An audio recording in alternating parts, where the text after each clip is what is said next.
The story begins by showing us a little kid named Minato Kusunoki, who's currently leaving an offering in the shrine of his grandfather's house. However, the snack he placed there as an offering disappears right away, and that's when Minato sees a little girl running away with it. Before he can do anything, the little girl disappears into thin air, which obviously terrifies him. His grandfather realizes that he's finally able to see them, and it looks like he only sees good ones. He explains that the little girl he saw was Zashiki Warashi, a house spirit, and she's lived here far longer than he has, so he shouldn't get mad if she takes his snacks in the future. No matter what, he must be generous and let her have some snacks if she wants. Minato accepts the advice, and his grandfather lets him know that he can see what other people can't, and someday there will be a time when his power will help him. Several years later, now that Minato has grown up, he moves to a countryside estate in a town near the mountains. Since it's a small town, a man named Harima Saiga notices him right away because he's never seen him around. After a long walk, Minato finally finds his family's abandoned countryside estate. Though at first glance it's clear that the place is haunted, as it's all surrounded by a dark miasma. He can't actually see it, since his eyes only show him good things, but even he can tell that there's something off with the place, because it looks kind of hazy to him. Even so, he just decides to go in, and as soon as he tries to open the door, he feels a jolt of static electricity. In an instant, the heavy dark miasma in the place suddenly disperses, and he notices that the note with the home address he wrote earlier is lighter now. Just then, a strong wind takes the piece of paper away, making it fly so far that it even reaches the mountains. There, it lands right on top of a shrine covered in a dark miasma, instantly purifying it and clearing the place from any evil spirit haunting it. Meanwhile, Minato soon finds out just how big this property is, though he also sees that it needs a lot of work. Without wasting more time, he starts writing to-do lists to organize himself, because there are a lot of things to do, like cleaning up cardboard boxes, vacuuming, cleaning the bathroom, and cleaning the entranceway. His mother makes sure to call him to make sure that he's eating well and everything, though Minato reminds her that he's not a kid anymore. He then asks her if it's really okay that he gets to live in this house by himself, and his mother explains that his father's distant relative built it for their retirement, but they died. Besides, no one has lived there for 2 years. Minato mentions that the garden is bigger than he thought, and it feels like it's too big for him. His mother reminds him that he has all the time in the world, so she's counting on him. He still asks her why there was no buyer for this property since it's such a nice house, but his mother just tells him that some people did come to view it, but they all declined, so she doesn't know. Minato assumes that it's cursed or something like that, but he doesn't think about it and finishes cleaning the whole house. He doesn't notice the dark miasma in the place though, because the memos he wrote earlier actually got rid of it. Even though he cleaned the whole area, Minato notices some flowers outside the door that clearly weren't there before. The next day, a gardener visits the property and completely transforms the neglected garden, taking care of cleaning every corner until it looks presentable. Now that he has so much space, the gardener asks him if he should find something to plant around there. Minato admits that it looks rather empty, but he clarifies that he's only in this property temporarily, so he thinks he shouldn't change things too much. As they speak, a dark miasma surrounds the gardener's shoulder, and he immediately shows discomfort, saying that it's been giving him problems lately. Just then, a strong wind sends one of Minato's notes flying to him, and as soon as it makes contact with his shoulder, the gardener is surprised to see that the pain is gone. It was a struggle to raise his arm, but it feels much lighter now, and he can easily move it. Minato then notices that the things he wrote on his memo disappeared, and it's not the first time it happens. He also sees a mugwort that wasn't there before in front of his door, and the gardener lets him know that he didn't place it there. Minato has no idea where it came from, and he doesn't give it much thought, but the next day he finds a Japanese raspberry. For a brief moment, he manages to see something leaving the property, and it makes him remember when Zashiki Warashi used to leave little gifts in his house when he was just a kid. Following his grandfather's advice, he decides to go shopping to buy a thank you gift for whoever is leaving him these little things. After a while, Minato returns home with a bunch of stuff, but he goes for sake and Japanese sweets as an offering. Just then, he sees a creature that looks pretty much like a dog entering his garden and talking to him. At first, Minato is shocked that a dog can speak, but the creature clarifies that he is actually a Yamagami, a god of the neighboring mountain. Now that Minato knows that, he decides to call him just that, though Yamagami is kind of confused to see that he's not surprised at all, which makes him think he's a strange one. Minato assumes that he's the one who's been bringing him stuff, so he thanks him and offers him the things he bought as offering to return his favor. Yamagami eagerly enjoys the Japanese sweets, and Minato offers him some sake so he can cleanse his palate. Yamagami explains that he's not at his full strength yet, so water will do for now. With this in mind, Minato gives him store-bought water, and after drinking it, Yamagami admits that it can even compete with the water of his mountain. Leaving that aside, he also tells Minato that he's been a lifesaver, so he has his thanks now. Minato doesn't understand why at first, so Yamagami explains that he exorcised evil in his shrine with his handwriting. While he was weakened, evil ran amok here, so it was fun to see them completely wiped out. Yamagami informs him that his handwriting exorcises evil, and that's when Minato finally understands why it kept disappearing. Just then, the gardener comes back for a tool he forgot in the garden. Minato gets really nervous because Yamagami is right there, so he tries to explain the situation. However, to his surprise, the gardener just grabs his tool and says goodbye with a smile. That's when Yamagami explains that he's the only one who can see him. Minato then offers him more water, but this time, he serves him sparkling water, which really surprises the god. After his initial shock, Yamagami is actually pleased, saying that this water tingles his tongue, so it's rather nice. Minato is glad that he likes it, and as he drinks, he decides to ask him why his handwriting has a power like that. Yamagami admits that he doesn't know that, so he asks him if anyone has ever complimented his handwriting before. Minato mentions that he only remembers one time, when he made a nameplate as an assignment for school when he was a child. He explains that his family runs a hot spring inn, and he carved the inn's name, so his father displayed it. His handwriting was worse than it is now, but one day, a mysterious customer came and told him that it was excellent. When he learned that Minato made it, the man asked him to make sure not to take it down, and he recommended making one more and displaying it at his house as well. Minato mentions that the man even said that he'd pay him if he made one for him too. Since then, making nameplates for his family's house has become his hobby, so he made some for this house as well. Yamagami can immediately see the power these nameplates hold when Minato shows them to him, so he asks him to go ahead and put them up. Minato places one at the entrance and another on the back door, which immediately creates a protective barrier around the whole property. Yamagami informs him that a barrier was formed around the house, so now evil can't even approach this place. Minato is surprised to know that his nameplate is that powerful, and Yamagami clarifies that his power is rare, so if he becomes aware of it and hone it, he will gain greater power. A few days later, Yamagami visits him again as usual, and Minato is already waiting for him with some Japanese sweets, since he likes them so much. However, this time, after eating some sweets, Yamagami's body suddenly starts glowing. Minato is clearly surprised, so Yamagami explains that it's all thanks to him because he pays respect to him. Knowing this, Minato decides to kneel and claps his hands twice to pray, thanking Yamagami for coming to visit his house. Just like that, Yamagami starts glowing even more, which is truly what Minato would expect from a god. Despite how impressive it is and how proud Yamagami is about it, Minato later asks him to turn it down a bit because he's truly blinding him now. In a change of scene, we see an abandoned warehouse full of evil spirits, where Harima chants incantations to get rid of them. His co-workers, Shiori Horikawa and Kotetsu Katsuragi, try to take care of the remaining ones, but one of the spirits suddenly breaks through the window and escapes from them. Harima immediately jumps out the window to chase after the spirit because there's a shopping district up ahead and he can't let it get there. The spirit is way faster than him though, but just as he thinks it's going to hurt someone innocent, Minato walks by, holding a shopping list in his hand. Much to Harima's shock, the spirit immediately disintegrates as soon as it comes into contact with Minato. That leaves him highly surprised and confused because it was a strong evil spirit, but it was gone in a flash. Minato has no idea what happened, but he seems more concerned about the fact that his handwriting disappeared again. Harima approaches him to see if he's okay, but Minato just tells him that he wrote down what to buy so he wouldn't forget, but his handwriting completely disappeared. He tries to remember what he wrote down, saying that it was a daily essential, which is needed on a specified day of the week. Harima tries to help him and tells him that probably means trash bags, which he can buy at the drugstore up ahead. Minato cheers up and thanks him for the help before leaving, but Harima is still wondering who he exactly is. Sometime later, Yamagami visits Minato's house early in the morning to do something. When Minato wakes up, the first thing he sees when he walks outside is that Yamagami has used his power as a god to completely restore the garden, even bringing back the pond that was there once. Minato is clearly impressed, since he didn't know he could do stuff like this, but Yamagami tells him that it's nothing because he's a mountain god. Despite how happy he is, Minato notices that Yamagami is now smaller than before for some reason. Yamagami explains that it's because he used his power, but it doesn't matter because he'll grow back soon enough. A few days later, as Minato walks home, he wonders how Yamagami is doing, since he hasn't visited in a while, so he hopes he's okay. He gets home and runs to the garden to see if Yamagami is there, but he only finds a squirrel, which makes him wonder what happened. Just then, Yamagami tells him that he doesn't need to worry, and Minato is relieved to hear his voice, until he sees that he's now grown even smaller than before, for some reason. He asks him just how much of his power he used to shrink down like that, since he almost looks like a Pomeranian now. Before he can say anything else, 3 little creatures show up, and Minato immediately assumes that they're his offspring. He's kind of shocked to know that Yamagami gave birth to triplets, no less, but he then remembers that he's actually an old man, which wouldn't make sense. Yamagami clarifies that they're Martins, his minions, and he's split himself to create them. Minato finally understands why he shrank so much, and the little Martins introduce themselves as Seri, Torika, and Utsugi. After their introductions, Minato also introduces himself and offers them some castella, a fluffy western sweet he bought earlier. The Martins gladly accept the food, and they even say that it's the best food they've had in their lives. Yamagami clarifies that it's probably because it's the first food they're having in their lives, since they were all just born. Minato is happy to see that they like the sweets so much, so he tells them that they can have as much as they want. This makes the Martins really happy, and they all eat until they get full and fall asleep. Minato enjoys the cute sight, but just as he turns to see Yamagami, he notices that he's already back to normal, which was faster than he expected. Ignoring his shock, Yamagami informs him that he has a visitor. Outside his door, Harima is completely awestruck when he sees the house, because he can sense something extraordinary, and he even wonders wonders if it's sacred ground. Minato soon opens the door and recognizes him as the man from the other day, so he invites him in. Harima gives him a business card, saying that he's an onmyoji, and he works for a public institution. After their introductions, Harima cuts to the chase and asks him if it was his power that exorcised the evil spirit the other day. Minato wasn't even aware that he did something like that, but he does remember the moment the handwriting on his shopping list disappeared. Harima informs him that lately, troublesome evil spirits are on the rise, but there aren't enough onmyoji to get rid of them. He clarifies that people who can exorcise are rare to begin with, so he'd like him to sell them his talisman. Minato doesn't know what he means at first, so Yamagami tells him that Harima probably wants the paper with his handwriting on it. This confuses him a little, because that paper is merely his shopping list, with 3 things written on it. Minato stares at Harima for a moment, and Yamagami assures him that he can't see him either. Once this is clear, Minato informs Harima that the talisman he wants is actually just his shopping list, so it's not even worth 1 yen apiece. Harima is completely shocked by the information, because an evil spirit that was too powerful for 3 onmyoji was exorcised by an amateur with a shopping list. Minato still tells him that he can write him something if he wants, so Harima accepts the gesture, saying that it's much appreciated. He silently wonders what he's going to write, thinking for a moment that it'll be something important. However, he instantly spits out his tea when Minato confidently starts writing another shopping list, adding things like brown sugar bun, chestnut bun, kibi dumplings, mugwort dumplings, sakura mochi, and the like. Minato is a little concerned when he sees his reaction, but Harima tries to keep his cool and tells him that he's fine, though he can't hide his shock when he notices the power Minato's handwriting really has. He can see a light coming from the handwriting, and it makes him wonder how a layperson's list of sweets can have such power. Minato suddenly feels exhausted for some reason, so Yamagami explains that it's because he used his power. Knowing that he can't do much more than this, Minato gives Harima the list of sweets, saying that it's all he's got for now. Harima accepts the list and assures him that it's more than enough, and he then gives him the payment he promised. Minato quickly tells him that he can't take the money because the notepad he used is from a 100 yen store. Harima insists, saying that this is what it's worth, and it's actually not even enough, so he'll bring the rest at a later date. Minato tells him that there's no way he can take it, but Harima stubbornly insists, not planning to back down. Yamagami then approaches Minato and asks him to take the money, because that man will not back off anytime soon. Having no other choice, Minato accepts the money, but he still feels bad, so he decides to take Harima's hand to draw a pentagram with a permanent marker, since it's the symbol of onmyoji. Harima can instantly see the power that comes from the pentagram, but before he can say anything, he receives a phone call from his co-workers, who tell him that they urgently need his help. Without wasting any time, Harima runs to the place and finds his co-workers, but they warn him that even he can't exorcise an evil spirit of this size alone. The evil spirit suddenly flies straight towards him, so Harima can't do anything but brace himself, having no time to react. He fears for his life for a moment, but much to his shock, the evil spirit is immediately exorcised thanks to the pentagram Minato drew on his hand. Meanwhile, Minato peacefully sleeps at home, having no idea that the drawing he made actually saved a life. On a new day, Minato busies himself doing the accounts of his finances and sighs a little discouraged when he finds that he has no money. Harima gave him money for his memo, but he used that money already to buy sweets. He gets distracted when the Martins express their joy at eating a dessert he gave them, saying that it's quite exquisite. While they're eating, they happily thank him, but also worry about how expensive it might be. Minato asks them not to worry about that, since he wants them to eat quality food. As soon as he says this, Utsugi doesn't hesitate to eat another one, but Seri chides him, saying he's already eaten too many. On the other hand, Yamagami chews on his sweets with delight, mentioning that he expected nothing less from the kintsuba from Chikugendo, a store with over 200 years of history. He enjoys the way it melts in his mouth, and Minato is happy to see him like this, but he also thinks that both he and the others can't control themselves. They really don't know how to hold back, and if he tries buying cheaper sweets, they always look so glum. Since he can't just leave it at that, the next thing he does is go out into the streets and check some flyers in front of a coffee shop advertising a part-time job. On further reflection, he realizes that such a salary wouldn't be very useful, so he has no choice but to downgrade the quality of snacks, that being the best solution. At that moment, he notices a raffle booth further down in the Hoji City shopping district, where people can exchange their tickets for a chance to win. Since he has one, he approaches the booth to try his luck, but the next thing that happens is unexpected, because as soon as he participates, the guy at the booth announces that he has won the first prize. While Minato is still in disbelief, the guy hands him a cash voucher of 100,000 yen, leaving him even more stunned than before. Without giving it much thought, he takes advantage of his good fortune to go buy some sake for Yamagami, but as if that weren't enough, the moment he walks in, he's greeted by people throwing confetti. One of those present explains to him that the Tanba liquor store is celebrating its 333rd anniversary today, and they are giving away 2 bottles of their best sake to customer number 333, which is him. Minato tries to convince himself that it is only a coincidence, but when he gets home, he exclaims that it definitely isn't, because he kept winning stuff after that, and now he has a lot of shopping bags and gifts. He wonders why he's been this lucky, and Yamagami clarifies that it's not his power. He shows him the tortoise sitting on a rock in the pond and explains that it's the divine tortoise, Reiki, the reason he's been so lucky today. Yamagami mentions that the 4 holy beasts are the mythical creatures that bring him luck, and Reiki is one of them. Minato doesn't even know when he got here, so Yamagami informs him that Reiki said he helped him when he banished an evil spirit in town, and his string of luck is thanks to his power. Minato is a little reluctant at first, not fully believing this, but that's when he suddenly receives a phone call from his mother. She tells him that he won the prize money of 1 million yen in the sweepstakes he entered before he moved. Minato is completely shocked by this, and he soon realizes that this is truly Reiki's power, so he quickly kneels to thank the divine tortoise. Reiki can't really speak, but Yamagami understands him, so he informs Minato that Reiki seems to want to live in this pond. Minato says that he doesn't mind, and he later offers Reiki some of the quality sake he won earlier. To his surprise, the tortoise is next to him in a second, waiting for his fill of sake. Suddenly, a sphere of light descends in front of Minato, transforming into seeds on top of a tree leaf. Yamagami tells him that this is a gift from Reiki, so Minato sets about planting them in the garden, choosing a suitable spot with Yamagami's help. Minato innocently asks what kind of seeds they are after planting them, something that surprises Yamagami, since he should actually ask before planting them. He simply tells him that he will know someday and asks him to look forward to them growing. Later, Minato goes to the Martins to offer them some cookies, but he's surprised by some new visitors who ask if he can give them some. Yamagami remains calm and greets them, introducing them as Fujin and Raijin. This takes Minato by surprise, and he asks Yamagami about them, since he recognizes those names as they are quite famous. Yamagami confirms that he is correct, as they have been depicted in scrolls and folding screen paintings since ancient times. Despite this, Minato thinks they are cuter than he expected, and without thinking twice, he offers them the cookies. They both thank him and tell Yamagami that they thought he was dead because he was awfully weakened when they last saw him. Yamagami quickly discards the idea and tells them that they can't get rid of him so easily. Fujin and Raijin then explain that they caught wind of this area becoming easier to live in, so they came to check it out, and now they can see that this place is truly comfortable. After that, they both become interested in the fine liquor that Reiki is enjoying, so Minato offers them some sake as well. After a while, they both are quite satisfied, and Fujin tells him that as a token of gratitude, he will lend him a bit of his power. With a simple snap of his fingers, this power envelops Minato like a gentle breeze, and when it ends, he is amazed by it. Fujin explains that as he could see, it is the power of wind, and since he doesn't know how to use it, Yamagami asks him to imagine blowing wind. When he tries, Minato manages to send a light breeze toward the leaf Utsugi is holding, which excites him somewhat. However, Fujin tells him that it is barely more than a breeze, something Yamagami agrees with since he needs to improve. And as if he has no idea of its potential use, Minato asks if this power will help him sweep away fallen leaves, to which Yamagami replies that it will, somewhat puzzled by his simple reasoning. In a change of scene, we see Harima, who is busy in an area where many evil spirits lurk. When he notices one approaching him, he removes the glove covering Minato's talisman, which he uses to exercise it with relative ease. Once he does so, he notices the lines are already fading, but he's still impressed by Minato's immense power. He suddenly hears someone screaming, whom he recognizes as Ichijo Seishiro, who is clearly terrified and cornered by one of the evil spirits about to reach him. Since Shiori is nearby, he demands her help immediately, rather rudely, saying that she's supposed to be his partner on this job. Despite that, all she does is back away, overcome by fear and helplessness, so the evil spirit lunges at him. Before it can do anything, Harima arrives just in time and uses Minato's shopping list to exorcise the spirit in an instant, and he then asks if they're alright. While Shiori thanks him, Ichijo notices that the handwriting on the note in Harima's hand disappears seconds later, and his anger is evident in his expression. Later, Ichijo decides to speak with Shiori alone, and she quickly apologizes for what happened earlier. He puts that aside and asks her if she's figured out where those shopping lists Harima uses came from. Shiori tells him that she has no idea, since he only said someone gave them to him recently, without providing any further details. After hearing this, Ichijo grabs her by the collar of her shirt and bluntly tells her that she's useless. However, seeing him like this makes her ask him why he hates Harima so much, implying that he acts this way because Harima is way more talented than him. That comment really bothers Ichijo, but as soon as he lets go, she rushes off, and at that moment, Ichijo declares to himself quite angrily that he'll never let Harima beat him. Later, Minato comes out to take a look around the garden and mentions that it seems to have stopped raining. Yamagami clarifies that this garden is unaffected because this is sacred ground. Minato is surprised that even that can happen here, but he gets distracted when he sees what they planted the other day, and since it has grown super fast, he asks him about it. Yamagami explains that it's because it's the sacred tree of this residence, a kusunoki, or a camphor tree. Minato wonders if it's getting enough nutrients, and worried about that, he decides to water it a little. Once that's done, he gives Yamagami another of his snacks, which are hot spring buns from a very famous shop in his hometown. After tasting them, Yamagami admits that he could eat thousands of them, and Minato then tells him that he was planning to climb his mountain, Mount Hojo. After all, he is the god of that mountain, so he wants to properly pay respect to his mountain. Hearing his reasons, Yamagami warns him that climbing his mountain is no walk in the park, but Minato says that he already knows that, and that's why he has his gear ready. Yamagami then mentions that there's a small shrine halfway halfway up the mountain, so it shouldn't be too difficult to climb that far. People constantly visited back in the old days, but now it's completely deserted, so he'll have his minions guide him. Later, Minato embarks on his journey with the Martins, but as he ventures deeper into the mountain forest, he realizes it's more difficult than he expected. The Martins advise him to watch his step, prompting Minato to question Yamagami about reaching the shrine effortlessly, as it seems that wasn't entirely accurate. As Utsugi relaxes on Minato's back, the others scold him, saying he's only making the journey for him more difficult. However, Minato asks them not to worry, as Utsugi doesn't weigh that much, though this only makes them complain about him being so indulgent. At one point, Minato crosses a river, and after walking through a narrow passage, he finally arrives at the shrine, which has a huge tree in the center. When he sees the shrine's current state, the Martins tell him that Yamagami won't be bothered if he doesn't clean it, since he already directly worships him. Despite this, Minato clarifies that he can't leave it like this, because it's thanks to this small shrine that people worshipped Yamagami in the past. His words motivate the three of them to help him, so they spend a pleasant time cleaning and organizing the shrine. After finishing, the four take a break for a snack, and Minato is pleased with how clean the place is now. They suddenly hear the chilling sound of birds in the treetops surrounding them, and the first thing the Martins do is dart off in one direction, leaving Minato confused. After following the path they had hastily taken, he finally finds them near a waterfall, but they pay no attention to him as they are on alert for the evil spirit ahead. For the first time, Minato manages to slightly perceive that black haze, and since he doesn't know what it is, the Martins inform him that it's an evil spirit. After a few seconds, it lunges directly at Utsugi, but he manages to dodge it in time, running into Minato's arms in fear. They realize that this spirit has possessed someone, and they're also surprised that Minato can't detect the impurities covering the entire area. He explains that he can only see good things, but if he can even see a little of it, it must mean it's a very powerful evil spirit. Torika mentions that with so much impurity, they can't get any closer, and Utsugi even feels nauseous because of it. As for Seri, he reminds Minato about the notepad he's carrying, saying that he can do something with his handwriting. Following his suggestion, Minato takes out the shopping list and tries to approach, but he's forced to back away immediately to avoid being attacked, confirming that there's no way to get close without being attacked. And when he thinks about what to do next, an idea comes to him, so he quickly throws the notes into the air, and that's when he uses the power of wind, sending the notes flying directly towards the evil spirit. Although some of them miss, at least one makes contact with the evil spirit, which is more than enough to destroy it. When that happens, the sphere that was inside it falls to the ground, which transforms into the being that was possessed. Minato tries to check on it to see if it's alright, but the creature doesn't answer and simply leaps up the mountain. Upon reaching the summit, it turns to look at him before leaving, and while Minato is surprised by its speed, he's relieved to know that it's safe. After returning home, Yamagami thanks him for cleaning his shrine, and when Minato asks him about the creature he saw, Yamagami simply tells him that he'll know someday. Leaving that aside, Minato notices that the camphor tree has stopped growing, but they reassure him that it's nothing to worry about. Just then, Reiki approaches him to get his attention, wanting him to receive an unexpected visit. When Minato opens the door, he sees a creature resembling a dragon and assumes that it's the one he saved in the mountain, though he soon realizes that it looks rather different. He sees that it's a type of dragon, but this one is smaller, and since it greets him so kindly and politely, he decides to respond the same way and lets it in. Once he does, Yamagami explains that it's one of the 4 holy beasts, like Reiki, and its name is Uryu. Suddenly, the dragon is distracted by the sight of the sacred tree, and as it flies towards the tree, it lets out a rather loud roar. Seconds later, dark clouds gather above them, and it finally begins to rain, something that surprises Minato, since that cloud came out of nowhere, and he didn't expect it to rain in the sacred ground. Right after, much to his surprise, the sacred tree begins to grow at an incredible rate, reaching a size and development far greater than before. After that, Uryu approaches him, and Seri translates his words to Minato, as it says that it would like to live in this pond from now on. Minato readily agrees, as long as Reiki is okay with it, and he then serves the dragon some fine wine, which it greatly enjoys. The Martins tell him that Reiki is happy to have a drinking buddy now, and Yamagami mentions that Uryu is very grateful to him. He then reminds him about that onmyoji named Harima, because according to Uryu, when he was possessed by an evil spirit, that man exorcised it and saved him, thanks to the pentagram he drew for him on his hand back then. Minato is surprised by this, but he's just glad to know that Uryu is okay after going through all of that. He later receives Harima in his house to give him the new talismans he asked for, that is, the shopping lists. And since Harima always brings him gifts in return, Yamagami's mouth waters at the thought of eating these Japanese sweets. He can't help but stare at the soft red bean jelly he brought this time, so Minato laughs at the sight, completely forgetting that Harima can't see anything, so it's rather strange that he's smiling at nothing. Leaving that aside, Harima tells Minato that the pentagram worked better than he expected, but he asks him to draw the grid crest this time, since the star shape he drew isn't his family's crest. Minato had no idea that the pentagram was actually a family crest, so he apologizes for drawing it without asking first. With the grid now drawn on his hand, Harima finds himself in a bar with Kotetsu, who mentions how well things have gone for him thanks to the boy he met and these blessed encrypted memos. He also points out that pieces of paper must be complicated to handle since it's difficult to throw at spirits. Harima informs him that to solve that, he asked the boy to write the memos for him on business cards. Kotetsu laughs at the idea, and since he plans to throw business cards, he asks him if he'll wear a leotard and go with an older and a younger sister. Harima is confused by this, not understanding why he would do such a thing, causing Kotetsu to feel frustrated that his reference wasn't understood, considering this what they call a generation gap. Putting that aside, he asks him to be very careful and stay vigilant, because if the others find out about that guy, it would put an innocent civilian in great danger. Though he supposes that Ichijo has already noticed, so it's a little late, since he saw the power already, and he obviously has it in for him, but he hopes that nothing bad happens. As if his worries were coming to life, we see Minato walking calmly through the city streets the next day, holding a shopping list in his hand. There, he accidentally bumps into Ichijo, but when he turns around to apologize, Ichijo simply glares at him and continues on his way. Minato is taken off guard by this, and he mutters that it wasn't necessary to look at him so nastily. As he walks away, it's revealed that he has some kind of talisman stuck to his back,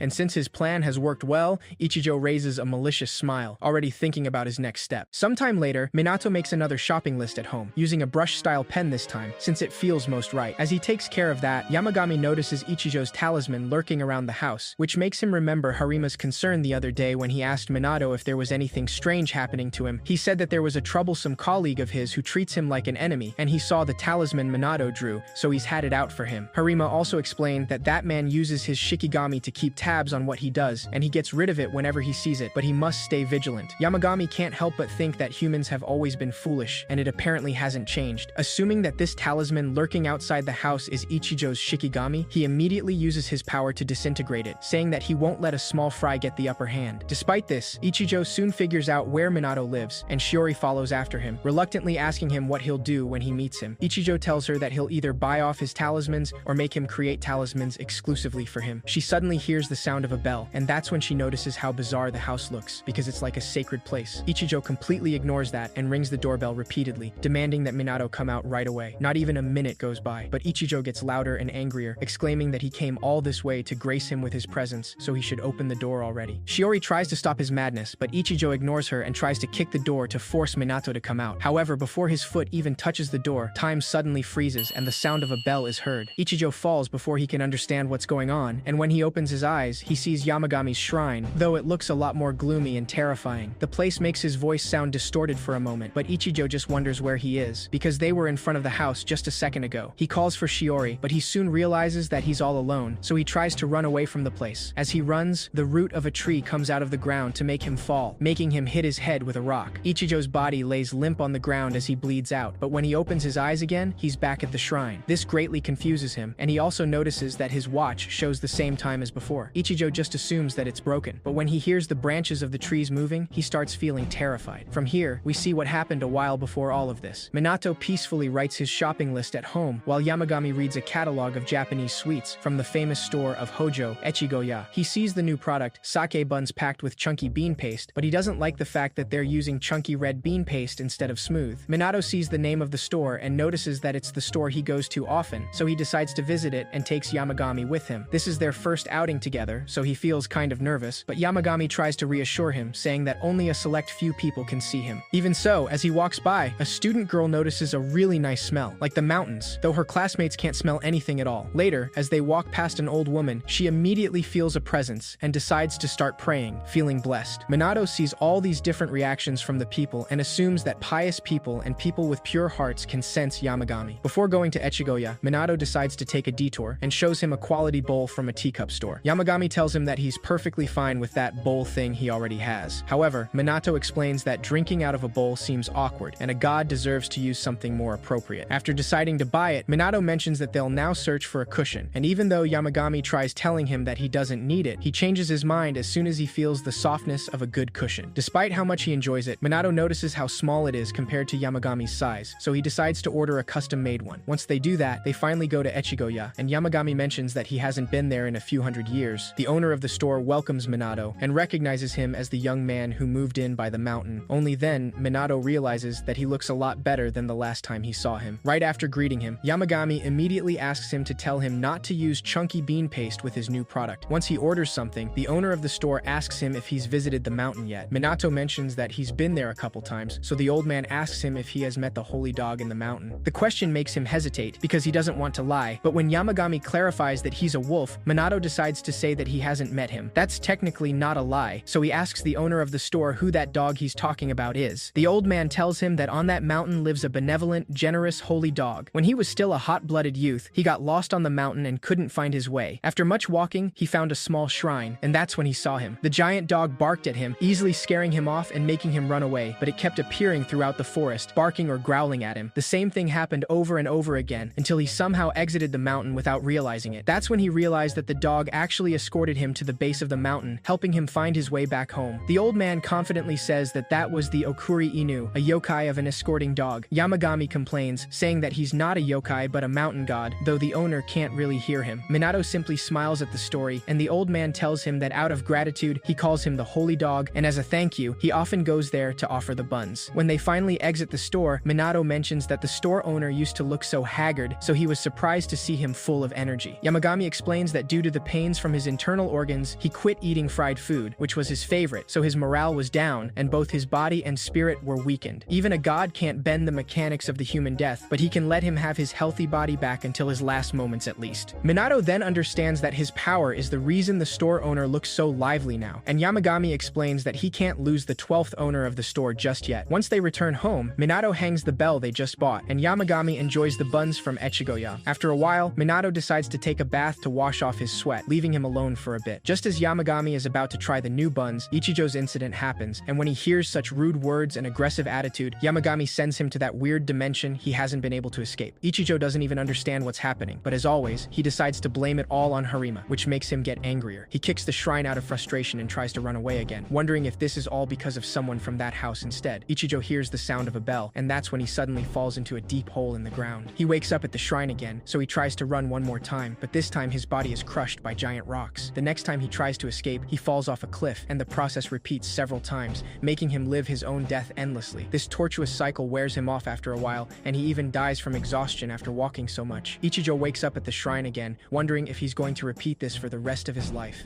Tired and desperate, he sees the shrine and decides to apologize, humbly asking for their consideration. He asks to be brought back to his world, and apologizes for every disrespectful act he has taken toward the mountain. After begging in tears for forgiveness to the god of the mountain, Ichijo is finally brought back to the world, right when he's about to kick the door. He falls backwards in fear as he realizes what he was about to do, clearly confusing Shiori. Ichijo asks her how many days she's waited for him here, but Shiori tells him that they just got here, so she doesn't understand his question. Just then, they hear the sound of a bell, so Ichijo immediately runs for his life, screaming in panic as he escapes as fast as he can. A few minutes later, Minato exits the bathroom and asks Yamagami if anyone has visited, since he heard the doorbell moments ago. Yamagami simply tells him that no one has come, and he quickly changes the subject to say that he really likes the new buns, and the chunky paste isn't as bad as he thought. Minato is glad to hear that it was worth the trip, and he then mentions that he stayed in the bath for too long, so he's hot now. Yamagami is a little confused by this, because he's usually quickly like a bird's bath with what he calls a shower. Minato explains that he missed the hot spring from his home, so he just stayed a little longer to enjoy the warm water. Yamagami thinks about this for a while, and the next day, Minato notices the scent of sulfur in the house. When he goes to the garden, he is shocked to see Yamagami relaxing in a hot spring that clearly wasn't there before. Minato gladly joins him with the Martins, enjoying the warm water, since having a house with a hot spring is truly a luxury. He notices that Reiki and Uryu are not around, so Yamagami tells him that they must be sleeping at the bottom of the pond. He mentions that last night, the three of them created this hot spring and drank together the whole night. Minato says that he has to thank them as well in that case,